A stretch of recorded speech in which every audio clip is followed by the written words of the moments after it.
तर नमस्कार सर्वांना. सगळ्यांचं दुपारचं जेवण झालंच असेल.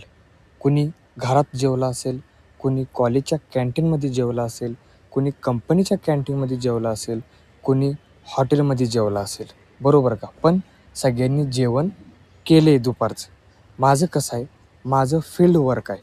पुण्याच्या चारी कोपऱ्यात माझं काम असतं. त्यामुळं जेवणाची जागा ही फिक्स नाही आहे. पण तरीसुद्धा मी माझ्या डोक्याला समजून सांगितलेलं आहे, की स्वतः डाएट बनवायचा आणि दुपारी ठरलेल्या टायमिंगला डाएट तो पूर्ण करायचा. म्हणून मला रिझल्ट येत आहेत. म्हणून माझा डाएट पूर्ण होतो आहे. समजलं का? तुम्ही पण ह्यातून हेच शिका, की कोणत्याही परिस्थितीमध्ये डाएट पूर्ण केला पाहिजे. त्याशिवाय आपल्या शरीराची काळजी स्वतःला घेता येणार नाही. बाकी